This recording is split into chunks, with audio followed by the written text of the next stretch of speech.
materinya itu secara umum, jadi pengolahan, limbah itu secara umum, nanti pengolahannya either dia kalian mau maksudnya pencemarannya itu di laut atau di mana pun ini sama, tapi yang akan saya jelaskan itu sekarang adalah jenis limbahnya. Kemudian di pertemuan kedua sebenarnya nanti pertemuan setelah keempat, kita sebenarnya akan membahas tentang, pengolahannya. Bagaimana strategi pengolahannya. Jadi sebenarnya kan, limbah domestik ini, sebelum sampai di laut gitu, menyebabkan pencemaran di laut sebenarnya bisa dicegah gitu. Dicegah dengan cara, dengan pengolahan yang baik sebelumnya dari asalnya. Jadi yang sebelumnya harus kita tahu dulu, jenis-jenis limbahnya itu apa, gitu. Jadi sekarang kita nggak banyak ya, mungkin nanti akan ada diskusi lagi sebelum, saya nanti kita akan saya share tugasnya. Jadi, mmm,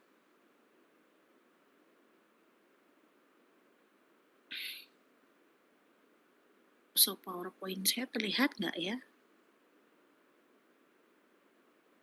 Nggak ya? Di saya belum. Ini sudah terlihat ya? Sekarang sudah ya, Bu.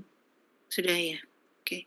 Jadi, sekarang saya mau fokuskan untuk kalian, supaya belajar tentang limbah domestik.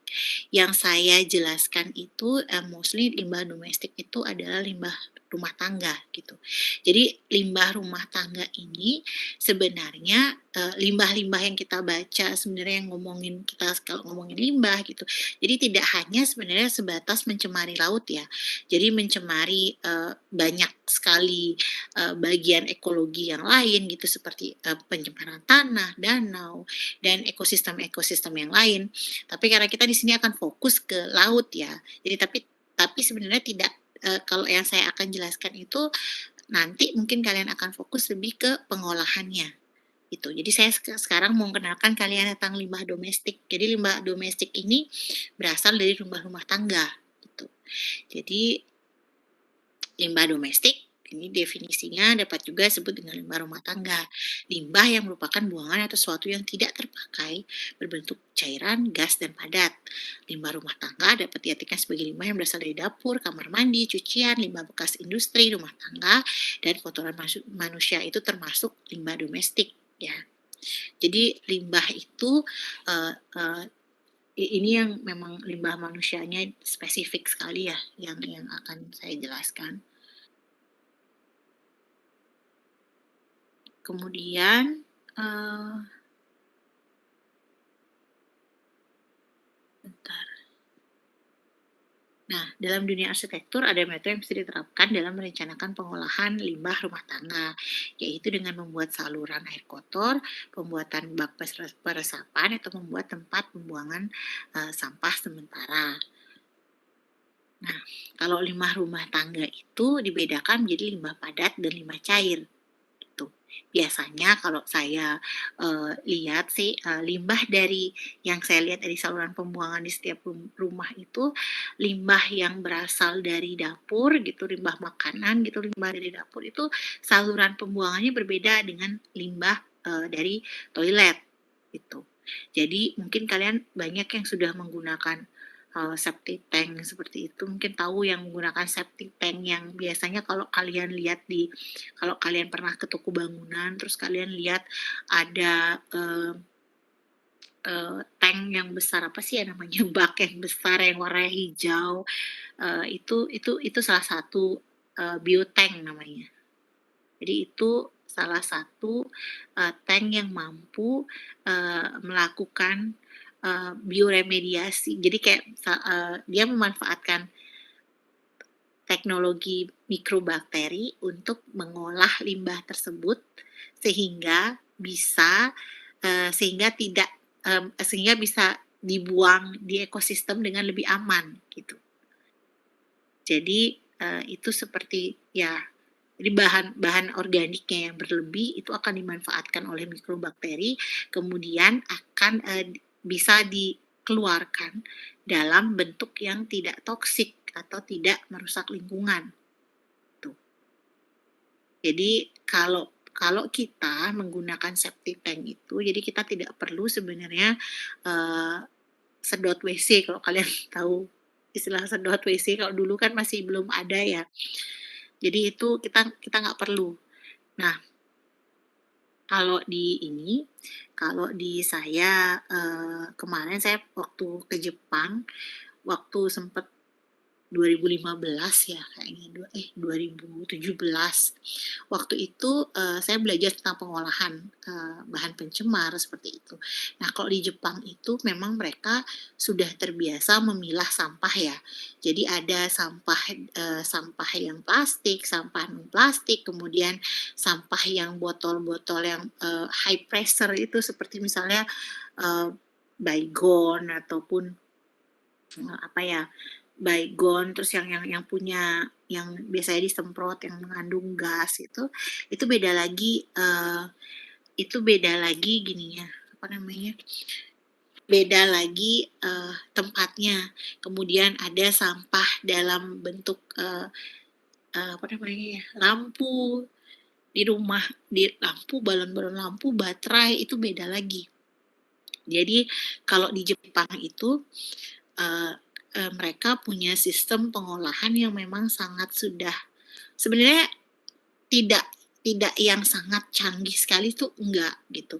Tapi mereka sangat disiplin dan sangat melakukan itu dengan sangat apa ya, eee apa ya, sangat, ini ya, sangat terstruktur, kemudian disiplin, kemudian memang rutin dilakukan. Misalnya ada beberapa, jadi di beberapa daerah itu sudah dipasangkan seperti kayak saluran di masing-masing rumah tuh mereka harus make, eee apa namanya, tabung pengolahan limbah, itu kalau misalnya limbah di kamar mandi itu namanya, Jokasu, itu mereknya yang umum saya tahu ya.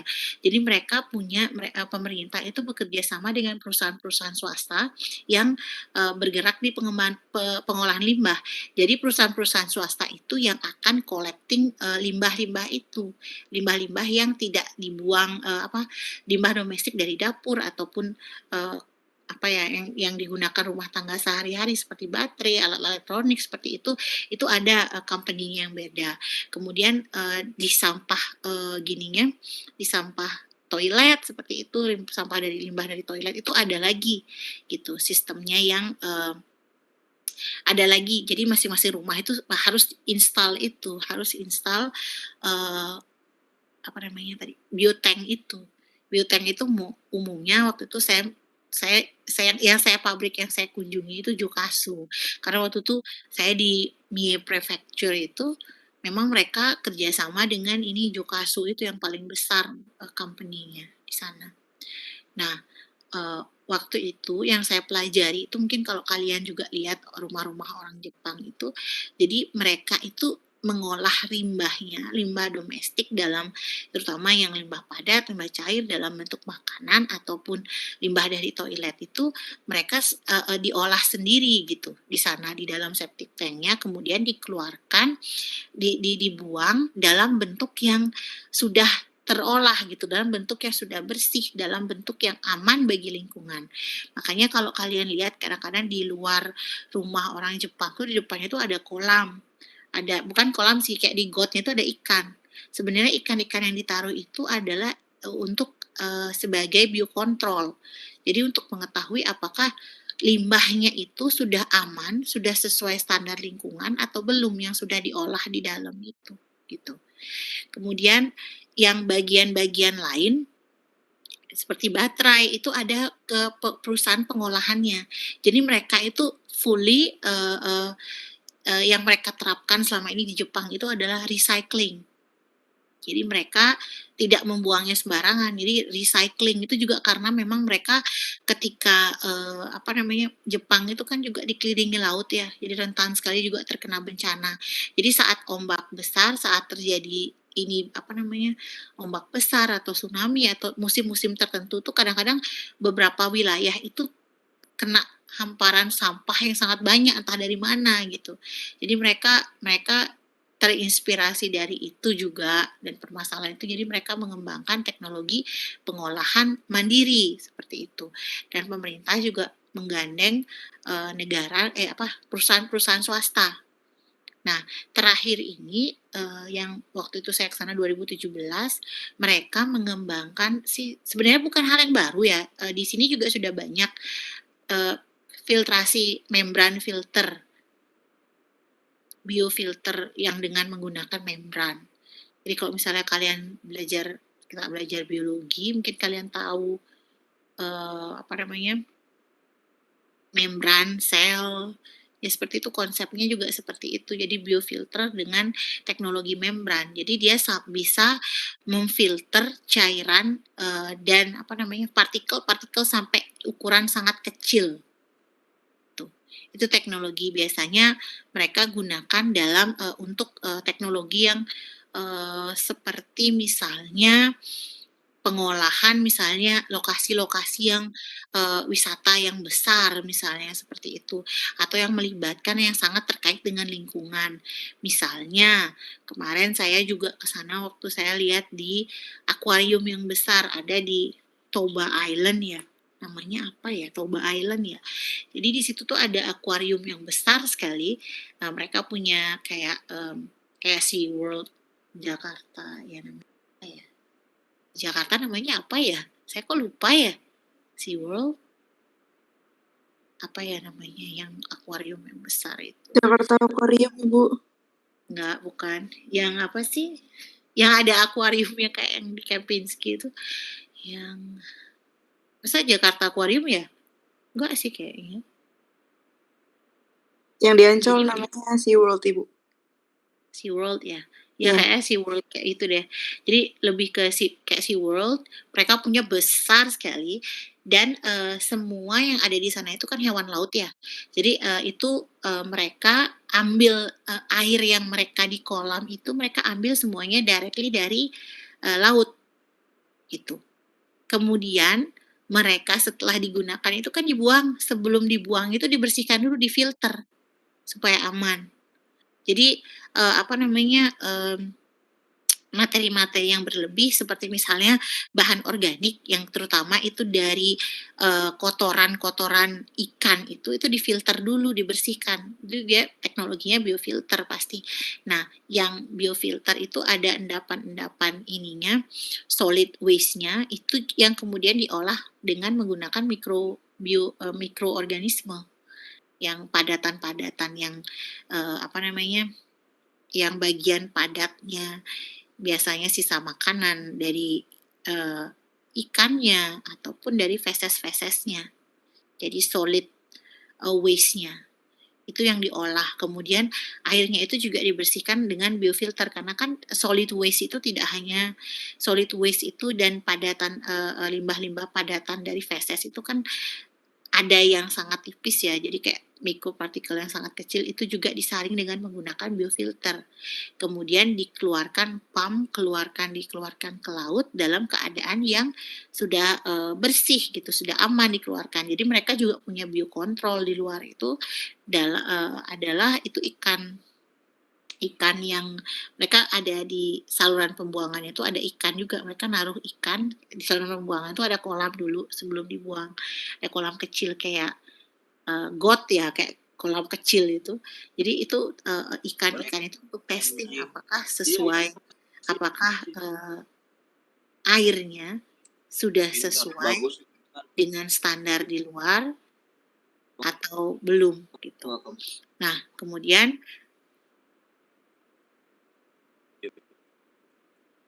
itu di-mute dulu ya.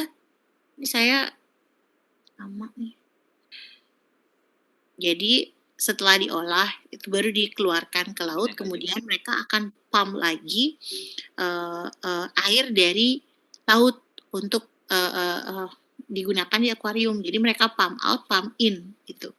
Jadi saya juga waktu itu bertanya kan, kenapa, yang sudah bersih itu tidak langsung digunakan lagi, kenapa ditaruh keluar laut, kemudian pumping yang baru lagi gitu kan, pumping terus tuh, pumping yang baru terus kita keluarin yang lama gitu. Terus waktu itu saya waktu itu waktu itu Iya, karena beda gitu, nutrition-nya mereka bilang nutrition-nya beda. Terus saya mikir, oh mungkin karena misalnya kalau yang sudah air yang laut itu kan mereka mengandung alga, sebenarnya alganya banyak juga kan yang ada di laut itu. Makanya mereka pump in itu karena yang sudah bersih itu pasti alganya nggak ada, jadi makanan alganya, zooplanktonnya itu nggak ada gitu. Jadi belum ada kan kalau dia sudah dibersihkan itu bersih, clear, nggak ada fitoplankton, nggak ada zooplankton, nggak ada alganya. Jadi, mereka perlu yang memang ada makanan lainnya selain makanan yang mereka beli gitu. Jadi lebih nutritious saja kalau mereka pumping yang fresh dari laut kemudian mereka keluarkan, sembari yang sudah bersih itu pasti kan nanti alganya tumbuh sendiri kalau misalnya sudah di luar, seperti itu. Jadi, pengolahan itu sebenarnya yang sangat, ini sih, yang sangat saya, bikin saya inspired itu memang mereka sangat-sangat disiplin dalam melakukan pengolahan itu. Kalau misalnya kita bilang teknologi di mana pun bisa ya, kayak di Indonesia sekarang pun sudah ada sebenarnya, pengolahan septic tank itu udah ada juga. Jadi dari dulu sebenarnya udah ada, cuman tidak diwajibkan setiap rumah itu menggunakan. Kalau di rumah saya ini menggunakan, saya karena udah aware dari dulu tentang biotank itu, jadi saya menggunakan. Jadi di sini saya nggak perlu sedot karena memang dia kayak udah biodegradable, jadi udah ada bakterinya yang dimasukkan, jadi bakterinya yang ngolah itu, yang mengolah, limbahnya itu, gitu. Jadi habis-habis terus karena kan bakterinya tumbuh-tumbuh terus dia di sumber makanannya yang dari limbah itu kalau dari septic tank-nya, gitu. Nah, kalau di Jepang memang karena sudah diwajibkan kan, jadi setiap rumah diwajibkan harus ada, jukasunya gitu. Jadi itu lebih mudah sih pemerintah meinikan, apa namanya, mengatur gitu. Kemudian yang lain-lain seperti, limbah domestik yang lain itu yang dari, dapur itu juga sudah ada pengaturannya. Itu nanti dihancurkan atau apa, itu ada kayak, di beberapa provinsi di Jepang ada yang memang company yang khusus untuk pick up, eee sampah domestik itu. Jadi kayak misalnya sampah bekas sisa makanan, sayuran, atau apa, ada yang company yang di satu prefecture nih misalnya, di satu daerah ada yang pick up, kemudian di tempat lain mungkin ada tempat untuk, apa namanya, submission point-nya, tempat untuk pembuangannya itu ada. Jadi ada yang company-nya pick up di suatu tempat, ada yang, orangnya harus bawa ke tempat itu, gitu. Jadi beda-beda tuh waktu itu saya juga belajar yang itu. Sempat juga saya ke tempat, apa, collecting point-nya. Jadi misalnya ada juga yang sampah-sampah lain selain sampah, makanan itu ada sampah waktu itu saya ingat sampah baterai, kemudian baterai kayak misalnya lampu dan lain-lain yang metal-metal, bahan metal, kemudian, bahan kertas itu ada, setiap hari Minggu mereka punya kayak collecting, day ya.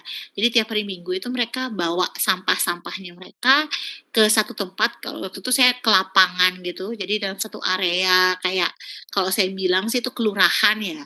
Kelurahan itu mereka, kumpul di satu lapangan kelurahan itu mereka collecting itu, mereka bawa sampahnya, kemudian di-split di sana jadi ada volunteer. Jadi di daerah tersebut ada yang piket, volunteer-nya itu piket. Jadi misalnya sekarang kakak A, kakak B, kakak C, minggu ini kakak yang ini sampai sini gitu, misalnya kalau saya bilang kayak Banjar ini gitu kalau di Bali ya. Yang minggu depan misalnya Banjar, B, sekarang Banjar A gitu, minggu depannya lagi Banjar C. Jadi itu kayak piket, terus mereka punya collecting-collecting, ini box. Jadi misalnya ini, mana yang apa namanya, mana yang baterai, mana yang, apa namanya, mana yang, kayak lampu, metal, itu atau mana yang kertas gitu. Jadi semuanya itu, mereka usahakan bisa didaur ulang kembali. Jadi ini tuh, terakhir itu bahkan mereka mengembangkan sampah-sampah plastik itu didaur ulang menjadi waktu itu udah 2017 itu udah menjadi apa ya, kemarin itu, bahan untuk aspal. Jadi mereka tuh ngaspal jalan pakai plastik. Olahan plastik, jadi Saya sempat juga ke pabrik yang ngolah plastik menjadi aspal itu. Jadi saya lihat memang mereka di pabriknya itu juga baru dibangun pabrik besar, jalannya ke pabrik itu dan akses pabrik itu diaspal menggunakan plastik. Jadi bahan dasar plastik yang didaur ulang pastinya. Terus jadikan dia ini, apa namanya, aspal, gitu. Jadi itu, sudah ini banget ya mereka udah mengembangkan aspal dari ini. Jadi mereka udah tahu banget, kalau misalnya suatu saat itu bahan bakar, kemudian bahan-bahan pertambangan itu akan langka. Jadi mereka berusaha mendaur ulang eee, apa ya, terutama plastik gitu yang over consume gitu, untuk bisa digunakan kembali gitu. Nah, ini nanti kalian tugasnya akan lebih, detail ya untuk, nanti bagaimana pengolahan limbahnya. Kemudian, saya akan ke limbah cair dulu. Jadi limbah cair itu limbah yang berupa cairan dihasilkan dari aktivitas sehari-hari. Limbah cairnya banyak ya, ada mandi, cuci, kakus gitu. Ini yang kakusnya itu septic tank arahnya. Kalau mandi, cuci itu IPAL. Ada yang tahu IPAL itu apa ya singkatannya ya?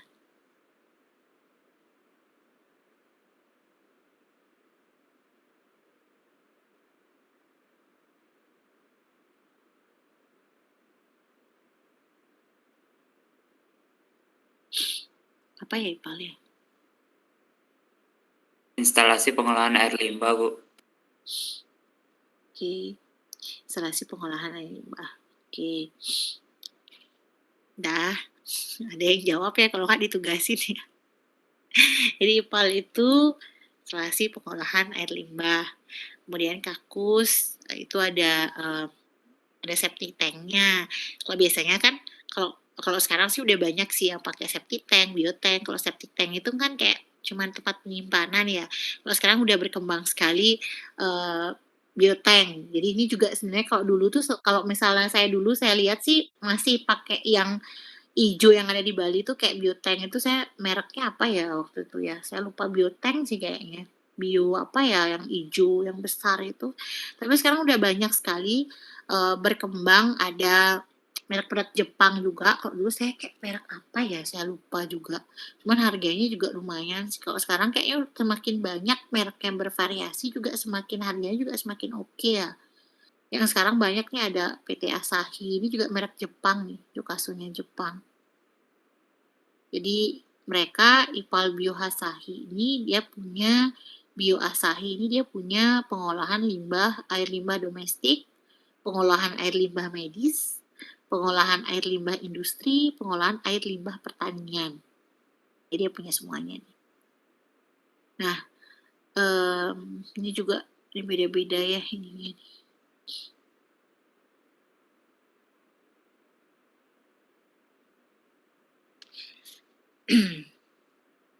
Kemudian ini kalau yang misalnya masih tradisional, mereka masih pakai pengolahan air limbah dengan cara sumur resapan yang ini, eee, dia pakai sumur resapan mungkin kalian udah tahu ya yang pada umumnya ada sumur, ini banyak sih kalau di Bali juga pasti umum pakai sumur kayak gini.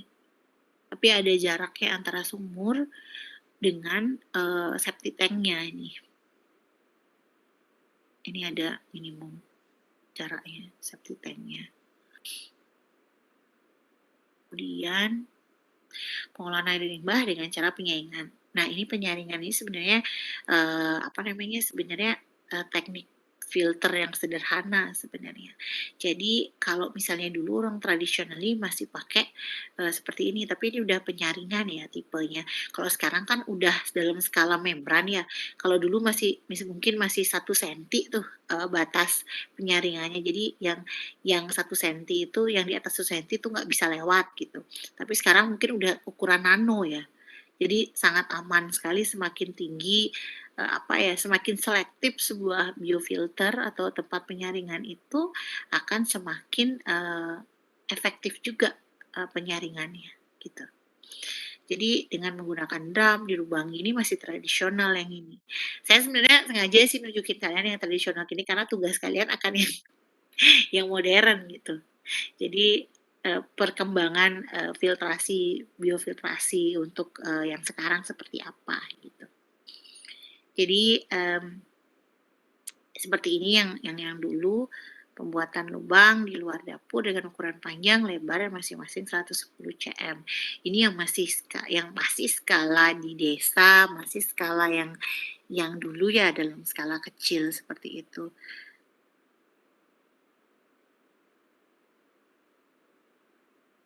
Nah ini masih juga misalnya kalau dulu kita pakai drum itu kan di, saluran air limbah itu kita masih pakai, sekarang kan bisa pakai yang lain seperti kayak, yang tadi Asahi itu bisa juga karena bisa dipasang untuk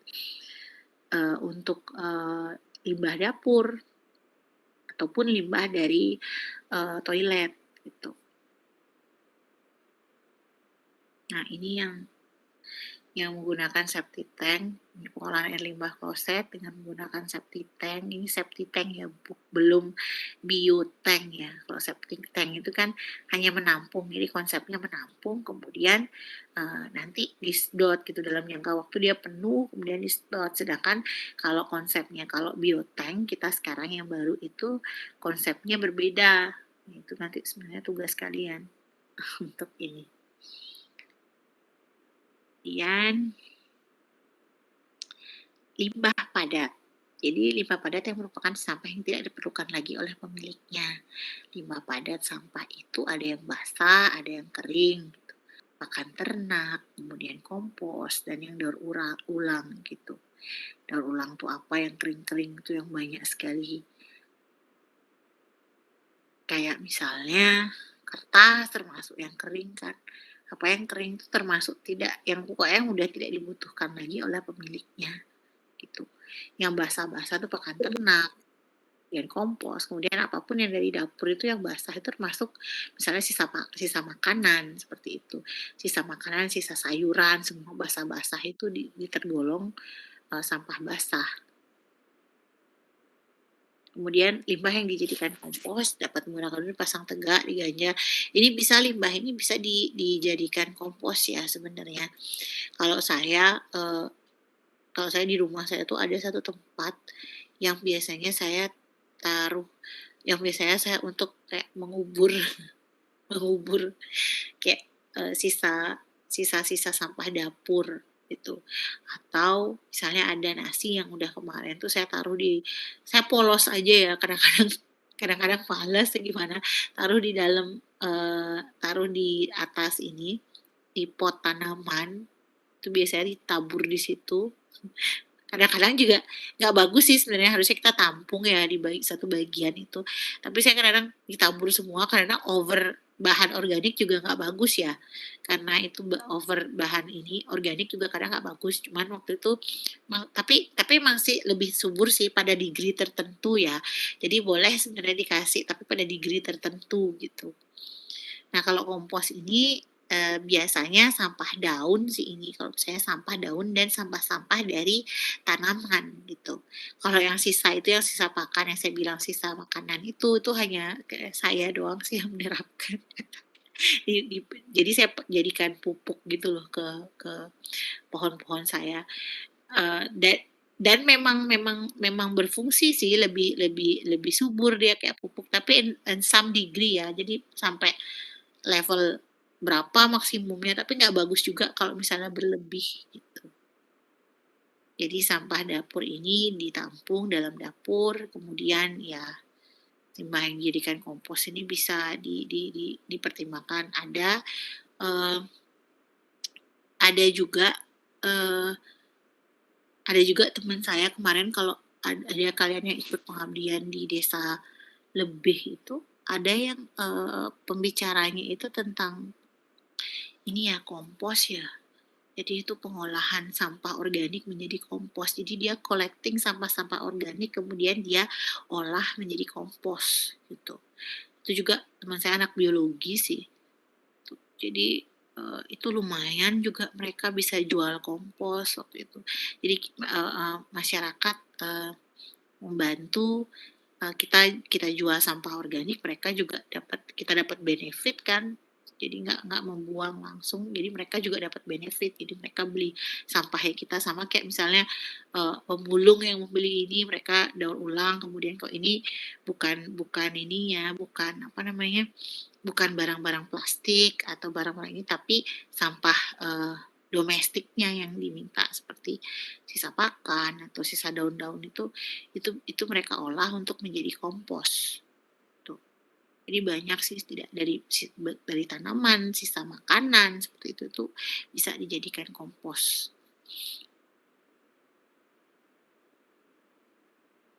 Nah ini juga sangat, ini sih, ini teknik pengomposan aja sih, ini untuk pengolahan, bahan organiknya sih.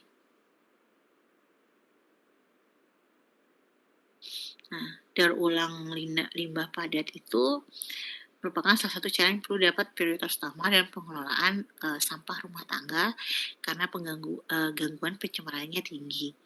Bahan wadah tempat sampah itu ada wadah portable, dapat menggunakan drum, plastik, kayu, anyaman bambu, dan lain sebagainya. Wadah permanen dapat menggunakan pasangan semen dengan ukuran panjang dan lebar minimal 75 cm, sedangkan tingginya lebih kurang 100 cm. Nah, ini contoh-contoh limbah padat itu seperti ini ya.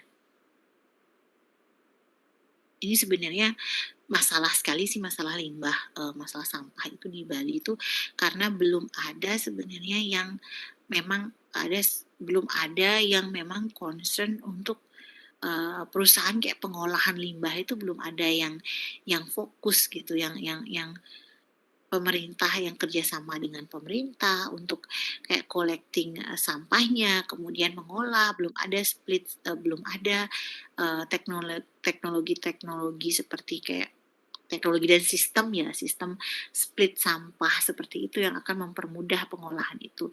Jadi kalau kalian lihat Serangan itu di mana ya tempat buang sampah yang kalau misalnya kalian keluar tol itu bau banget, keluar tol yang itu di mana ya daerahnya ya, Suwung ya, Suwung ya. Suwung itu bau banget sih kalau itu keluar tol mau Denpasar itu kadang-kadang itu bau banget di area yang deket PLN, bukan PLN, Pertamina itu bau banget. Itu tumpukan sampah yang dari Suwung itu semua buang sampah ke sana satu Bali. Jadi sampai sampai daerah sampai kayak ada daratan baru yang terbentuk dari sampah itu. Sampahnya kayak reklamasi oleh sampah sih. Itu juga itu sebenarnya masalah juga di sini. Seandainya misalnya Indonesia bisa kayak menetap, misalnya Bali aja sedikit bisa dia punya kerjasama dengan company-company yang uh, bisa uh, bisa apa ya invest dalam pengolahan ya, terutama pakai mesin yang bisa mengolah apa menjadi apa seperti itu akan sangat ini sih akan sangat bagus sekali sih sebenarnya seperti yang di Jepang itu karena apa namanya perusahaan-perusahaan yang pengolahan sampah itu mereka juga dapat ini dari pemerintah jadi dapat subsidi awal dari pemerintah untuk building the company itu jadi supaya mereka akan juga membantu gitu loh pekerjaan pemerintah walaupun nanti mereka apa ya mereka mengenakan biaya ke pemerintah kan tapi kan mereka bisa membantu, sangat-sangat membantu gitu di awal. Mungkin banyak juga sekarang yang belum develop karena memang keterbatasan dana dan juga teknologinya juga harus sangat advance ya. Dan juga ini pemilahannya karena sekarang masih limbahnya jadi satu, jadi belum di-split ini limbah apa, jadi agak sulit gitu. Jadi agak sulit kalau misalnya kita cuman bawa kemana nih satu area nih.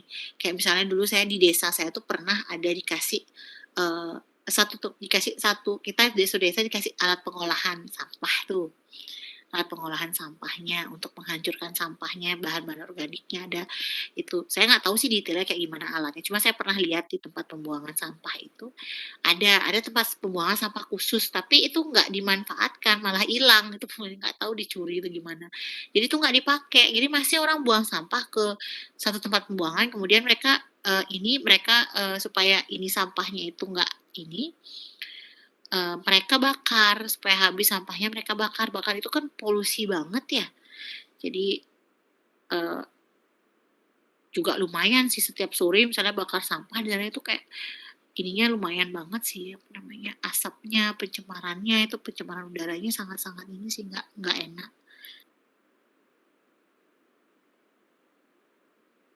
Jadi ini kalau ini pengolahan instalasi pengolahan air limbah. Jadi ini air limbah yang dari Denpasar, Sanur, Legian, Seminyak itu ada instalasi pengolahannya di sini.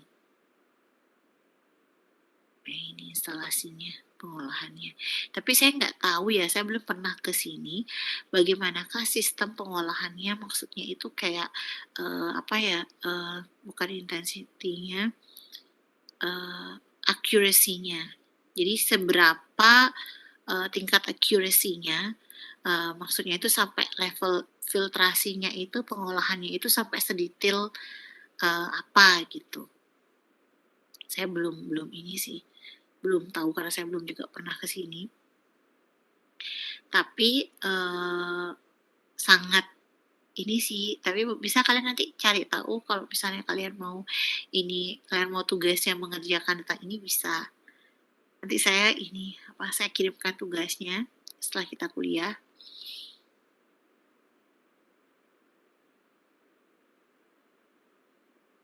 Nah, kalau ini septic tank. Nah, kalau yang biotank itu di bagian sini, bagian sini, bagian sini ini ada kayak bola-bola, jadi kayak apa ya saya bilang ya, bola itu yang ada mikrobakterinya, mikroorganismenya, organisme yang akan berkembang biak nih terus menerus ya di bagian sini di atasnya. Jadi ada bola yang biasanya bola itu sudah diisi mikroorganisme kayak bola sih kayak bubble gitu, jaring-jaring gitu loh, bubble yang sudah diisi mikroorganisme. Kemudian mikroorganisme itu akan bantu menguraikan sampah yang ada di tempat pembuangan ini di biotank ini. Jadi nanti sampah itu diuraikan oleh mikroorganisme anaerobik. Jadi anaerobik itu yang tidak perlu oksigen, yang dia tidak perlu oksigen. Kemudian dia gunakan itu sebagai sumber ini makanannya. Dia berkembang. Tapi yang harus kalian perhatikan juga adalah saluran gasnya. Jadi kemarin saya juga dulu kan saya udah pasang septic tank itu ya, bukan biotank.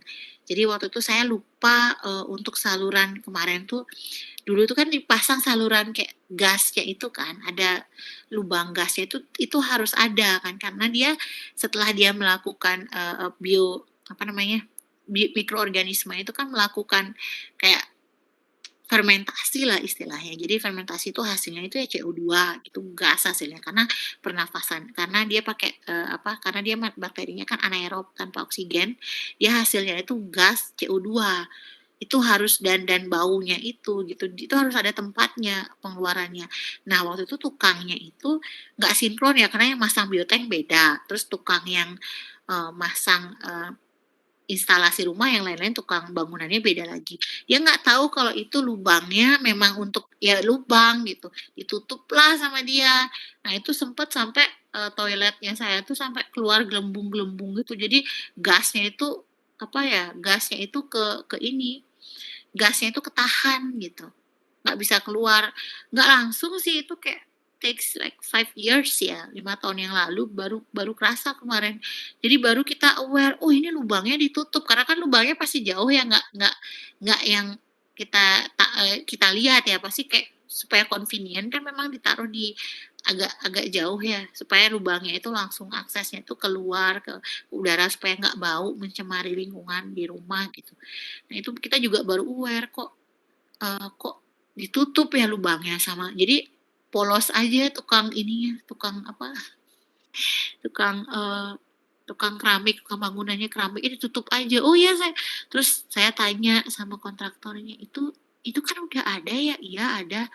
Terus katanya, "Ya ditutup itu tukangnya nggak tahu." Terus kayak saya dalam hati mikir, "Lah itu nggak dicek ya?" Jadi kayak tukangnya itu nggak sinkron juga. Waktu itu sempet kayak saya berapa hari itu ya, 2 hari, 3 hari saya sempat beli itu loh padahal. Beli, kayak bio apa ya namanya, kalau mereknya kemarin saya beli di S-Hardware. Jadi yang bisa menghancurkan ini tuh loh kalau mampet, jadi dia menghancurkan bahan-bahan organik gitu, yang ada bakterinya itu yang saya buang, terus buang ke toilet, terus kalian tunggu flush kayak gitu. Karena itu kan karena gelembungnya itu keluar, terus airnya nggak mau jalan gitu. Nah, itu saya sempat beli itu, kok nggak mau ya 2 hari, akhirnya manggil tukang, oh ternyata lubang salurannya mana Mbak? Kalau ini biotank, ditanya sama tukangnya. Lah, baru saya mikir gitu. Nah, itu pun harus tukang yang dulu ngerjain, yang tahu gitu. Jadi harus nyari-nyari tukang itu, nunggu dia balik dari Jawa lah, gitu. Itu bener-bener sih. Itu kalau misalnya jadi kalian nanti kalau misalnya mau instalasi biotank seperti itu, bagus sih biotank itu kalian nggak perlu berpikir dan kalian tuh nggak punya, dosa terhadap lingkungan ya, jadi mengurangi dosa kita terhadap lingkungan ya. Tapi harus dipikirkan, untuk, pembuangannya. Jadi terutama kayak ada pembuangan gasnya tuh harus ada, terus kalian tuh harus tahu di mana ya. Itu harus aware banget, terus jangan membuang apa ya, bekas sisa pembalut seperti itu tuh kayak jangan, itu nggak boleh sama sekali. Itu makanya saya juga sama keluarga di sini saya pakai, eee, semua yang ramah lingkungan, jadi saya clean-nya nggak pernah saya ini, buang ke sana. Jadi kayak itu bener penting banget sih kalau nggak bermasalah banget dan itu susah, tukangnya itu susah banget kalau ini. Jadi kalau misalnya kalian nanti seandainya ini, lebih baik sih kalian instalasi yang biotank.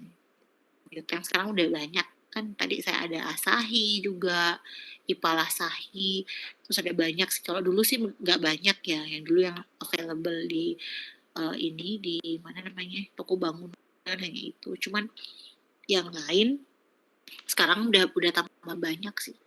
Jadi apapun bisa, terutama kalian yang agak susah nih, rumahnya pembuangannya di mana, itu bisa kalian pertimbangkan menggunakan itu.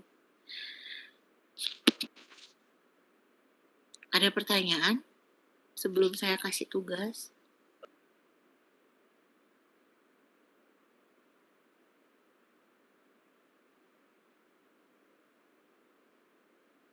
Udah pada ngantuk nih. Boleh Halo, Ibu. jangan dulu anak-anak muda. Ya, Ibu. Saya mau bertanya, Bu. ya silakan. Apa? Di biofilter itu kan katanya ada mikrobakterinya ya, Bu ya. Itu Ya. ada kemungkinan nggak, Bu, mikrobakterinya mati, Bu? Jadi dia nggak bisa mengurai. Ya. Nah, itu juga case-nya kemarin di saya. Nah, kemungkinan mati itu sebenarnya sangat kecil ya. Tergantung juga sih ya. Kalau saya bilang kalau kalian treat-nya bener, dia akan nggak ada masalah karena dia kan makanannya selalu ada, karena dia selalu menguraikan. Tapi biasanya ya yang salah itu adalah kita. Biasanya kalau misalnya kalian tuh suka kayak nge-flush terus ada di flush-nya itu kalian taruh kayak, tahu nggak sih yang apa ya namanya ya, kayak sabun tuh loh, yang biasanya kan ada flash yang berwarna, itu tahu nggak sih? Yang biasanya kalau misalnya kalian flash biru dia warnanya, saya nggak tahu sih itu aman, aman untuk ini nggak, tapi itu tuh yang kayak sabun, yang kayak gitu yang kalian buang itu, yang kalian bersihkan toilet dengan sabun, dengan seperti itu juga akan, berdampak terhadap, matinya mikroorganisme yang ada di biotank. Jadi waktu saya beli septic tank biotank itu disarankan kalau ada penambahan, mikroorganisme setiap 1 tahun. Jadi beli, ininya, mikroorganismenya 1 tahun, terus kita tuangin ke biotank itu, gitu. Setiap 1 tahun tuh, 1 tahun sekali. Dan juga kurangi penggunaan, sabun dan bahan-bahan kimia itu untuk membersihkan toilet. Jadi gunakan secukupnya. Itu. Jangan setiap hari setiap nge-flush kalian pakai sabun terus cocorin sabun banyak tiap nge-flush kan nggak ini ya, nggak ini, nggak bagus gitu. Jadi kalau sarannya kemarin ya, secara frekuen 1 tahun bisa kalian maintain dengan dengan menggunakan apa ya, sabun, dengan menggunakan apa, mikroorganisme dituangkan ke biotanknya dan juga kalian bisa taruh, mikroorganismenya di masing-masing ini, di flush melalui masing-masing toilet, gitu. Nah, dari sana di-flush itu juga bisa ditaruh bakterinya lewat sana. Bisa. Tuh. Kalau saya sih dua-duanya kemarin, jadi saya buang ke ini, saya buang lewat, saya buang lewat, ini, apa namanya itu, saya buang lewat biotanknya dan saya buang lewat toilet juga, tuh. Karena kan saluran pembuangan air yang dari kamar mandi itu dia saya beda sama saluran untuk, ini, toiletnya, itu beda. Jadi air-air yang memang dari mandi itu salurannya beda, keluarnya sama yang di toilet. Di toilet itu memang langsung ke biotank aja, gitu.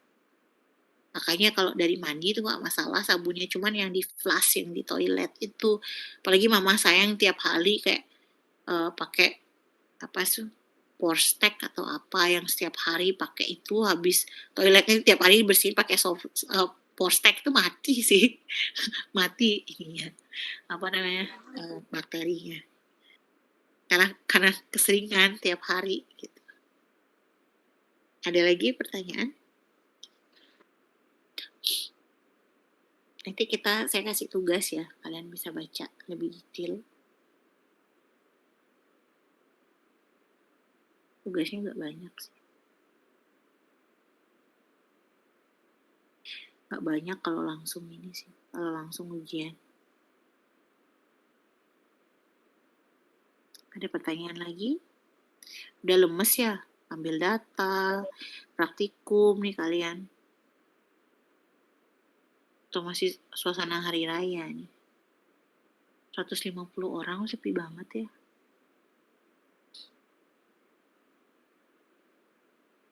Kalau nggak ada pertanyaan, saya sudahi ya kuliahnya ya.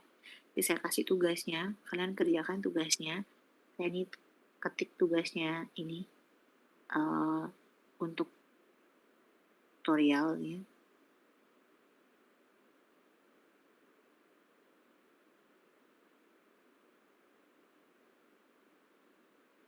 Ada pertanyaan? Ya udah. Saya akhiri kuliahnya kalau gitu. Untuk pertemuan keempat, saya kasihnya kalian tugas untuk pertemuan keempatnya tentang teknologi pengolahan limbah yang terbaru ya. Ini kan saya jelaskan yang konvensional, yang modern nanti kalian tugasnya untuk yang modern.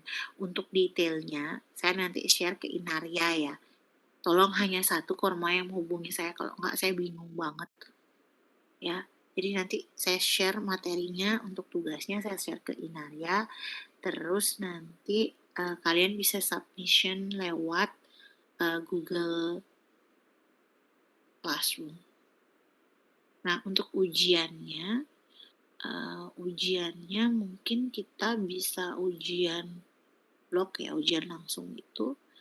Nanti saya akan umumkan selanjutnya ke Inaria apakah kita mau ujian blog atau kita mau presentasi. Ya, kalian prefer apa?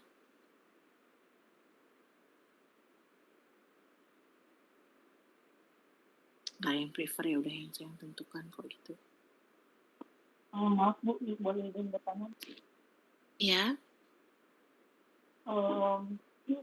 Pertemuan dengan itu materinya sudah, izin bertanya Bu, untuk materinya sudah Ibu kasih itu yang pencemaran limbah di luar media. Inaria.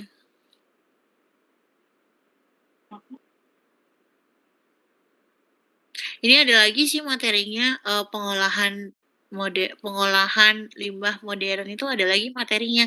Cuman karena saya mau share, karena saya mau kasih kalian tugas, jadi saya belum share materinya. Kalau saya share materinya, kalian tinggal copy paste dong. Ini ada satu lagi materinya yang tadi saya jelaskan itu, sistem pengolahan limbah modern itu, limbah domestik modern itu ada. Tapi saya maunya itu kan tugas buat kalian, buat next. Jadi saya ini belum share yang itu satu lagi. Jadi ini sebenarnya pertemuan 3-4 pengolahan limbah domestik. Oke, baik Bu. Terima kasih Bu. Nanti didiskus ini saya lewat ini ya, WA ya Inaria, soalnya suara kamu nggak jelas loh tadi. Oh Ya, iya nanti Bu. WA. Nanti jelas kok di ininya, nanti ketentuannya nanti saya kasih tahu di petunjuk tugasnya. Nanti kan lewat ini, terus submission link-nya, DLL, terus, nanti untuk ininya, untuk apa ya, untuk apa namanya, untuk materinya juga nanti saya share. Nanti kan ada link untuk Google Classroom-nya, akan di-submit lewat sana. Nanti saya share sekalian untuk, link dari materi yang keempat. Ya. Baik, Bu. Kita kan 5 kali ya sama ujian sekali kan? Iya, Bu. Iya Satu benar. lagi, satu Iya. ketemu. Habis itu UTS-nya, Bu.